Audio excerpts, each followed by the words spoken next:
Et si les enseignements spirituels qu'on nous donne un petit peu partout étaient en fait dirigés par l'ego? C'est une très bonne question qu'on peut se poser et c'est l'objet, le sujet des enseignements que j'ai reçus il y a quelques jours. Il y a déjà beaucoup de choses qui me questionnent, que j'observe, que je vois passer et je me dis, mais, moi ça me pose un problème. Après, les gens pensent et expriment ce qu'ils veulent, mais il y a beaucoup de choses qui me posent problème et notamment par rapport à la Kundalini. Et c'est en fait, vous allez voir, je vais vous expliquer en direct, c'est vraiment une métaphore, une analogie avec la vie en fait, telle que nous la vivons, et la spiritualité telle que nous l'envisageons. Dans cette Kundalini, on cherche à faire monter, à contrôler, à en faire un objet de puissance dans le sens de pouvoir, de prise de contrôle, alors que c'est en fait tout le contraire. C'est vraiment tout le contraire, c'est-à-dire que c'est laisser cette énergie vitale librement circuler, comme une rivière qui au fur et à mesure est bloquée par des grosses pierres que sont nos traumas, nos peurs, nos croyances. Il s'agit en fait de laisser une libre circulation au flux et de retirer petit à petit en laissant vraiment les choses progressivement se raffiner avec le temps, avec la conscience, avec la présence, pour se rapprocher d'une circulation fluide, d'une eau qui coule sans effort, sans ascension, sans contrôle, accueillir simplement ce qui est dans l'instant. Et c'est tout à l'inverse de ce qu'on nous enseigne en spiritualité, où l'on entend beaucoup, il faut ascensionner, nous sommes en train d'ascensionner, de monter, nous sommes, comme par hasard, vous êtes là en train d'écouter, donc vous êtes les élus, ou vous êtes des travailleurs de lumière, ça veut dire que les autres sont quoi alors ils travaillent dans quoi? Pardon, mais il n'y a pas de préférence, il n'y a pas d'élu, vous n'êtes pas plus ni moins que les autres. La race humaine n'est pas plus ni moins que les autres espèces vivantes. En fait, il s'agit simplement de vivre ce que nous avons à vivre et de prendre notre place dans cet instant présent, sans chercher à contrôler, à forcer. Et c'est là où est tout notre défi, de ne pas vouloir prendre la main et se projeter dans l'avenir ou prendre la main en ressassant aussi le passé. Vivre simplement l'instant. Pour la Kundalini, c'est exactement la même chose.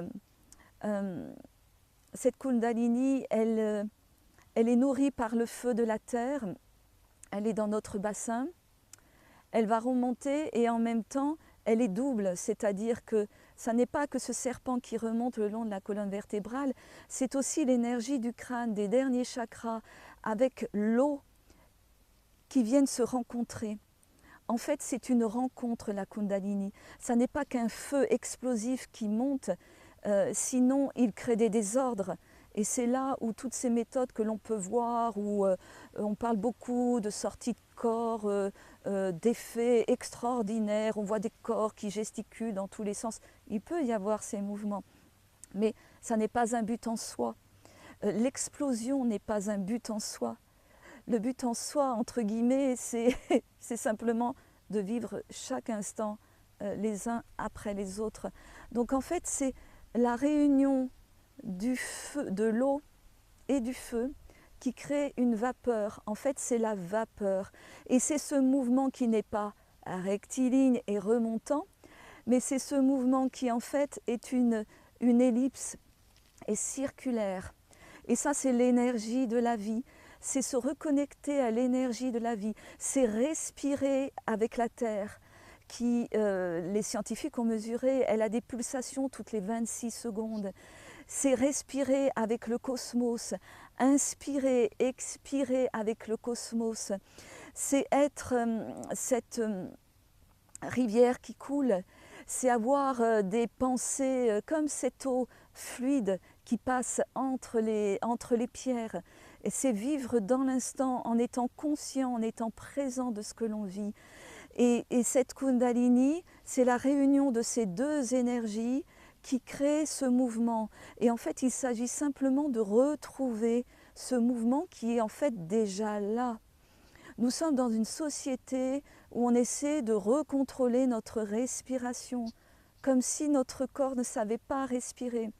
En fait, le but par les pratiques moi, que je vais vous proposer, que je propose, c'est vraiment, et de ce que l'on m'a enseigné, c'est vraiment de retrouver l'état naturel, primordial de la vie, et pas ce que l'ego a essayé de construire, de façonner, pas le jeu de rôle qui est venu masquer, qui est venu construire, pas cette spiritualité égotique là, qui nous fait croire que nous sommes des êtres particuliers, des dieux. Nous ne sommes pas des dieux, nous sommes une étincelle à un niveau, on va dire, non fondamental de la réalité.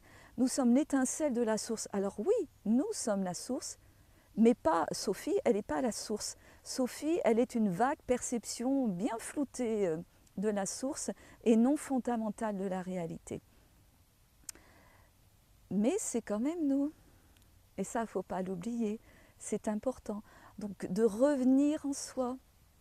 Et c'est par le repos, c'est par le silence, c'est par la méditation, c'est par l'écoute, mais aussi la contemplation extérieure et la sensation, la reconnexion à nos mouvements, à notre fluidité, à nos pensées, à nos émotions, la façon dont nous avons en fait, d'interférer avec le monde qui nous entoure, ces émotions qui sont légitimes, qui sont normales, cette part de lumière, mais aussi cette part d'ombre, c'est l'équilibre entre toutes ces parts qui va faire que, justement, elles sont là, mais elles sont plus présentes dans une dualité. Elles sont présentes dans un tout qui circule en cercle, ou en ellipse, ou en spirale, mais qui circule, qui vit. Et c'est vraiment se reconnecter à cette vie. Et c'est ce que je vais vous proposer, ce que je vous propose lorsque vous venez, que ce soit en séance individuelle ou en séance collective. C'est remettre ce que l'on appelle les enseignements des trois serpents, c'est-à-dire que la Kundalini, avec tout ce que je viens de vous expliquer, avec la sagesse de l'autre serpent, Sophia, qui permet justement d'appréhender dans ce tout, avec cette humilité et cette totalité, cette complétude, cette sérénité, et avec l'entièreté qu'est le dernier serpent, qui est Tiamat, c'est-à-dire la manifestation par l'univers et par le monde dans sa matérialité de la source. Donc c'est reconnecter tous ces aspects en nous-mêmes en sachant qu'ils sont là, qu'ils font partie de nous. Ma part d'ombre fait partie de moi. Je suis un être à part entière, mais ni plus ni moins que les autres. Il n'y a aucune préférence. Ça n'enlève pas toute mon importance, puisque je suis comme la pièce du puzzle dont tout le puzzle a besoin pour être compris, pour être vu, pour être vécu. Puisqu'en fait, vous avez bien compris en fait, où je veux en venir, il s'agit d'une expérience à vivre. Et je vais vous lire cette phrase qui est enseignée par les taoïstes, qui dit la seule chose à laquelle on a à répondre, et sans y répondre en fait, c'est « si rien n'a besoin d'être élevé, qu'est-ce qui nous empêche de demeurer là où la vie se déroule ?» Et on peut à la fois se poser la question et en même temps ne pas essayer d'y répondre. C'est-à-dire comprendre lorsque l'on vit, qu'est-ce qui fait que, à chacune de nos expériences, qu'est-ce qui fait qu'on rajoute des cailloux dans notre rivière, des pierres, des obstacles, mais sans questionnement, simplement en étant dans l'accueil. Voilà. Je vous invite à avoir cette approche simple et douce de la vie à chaque instant.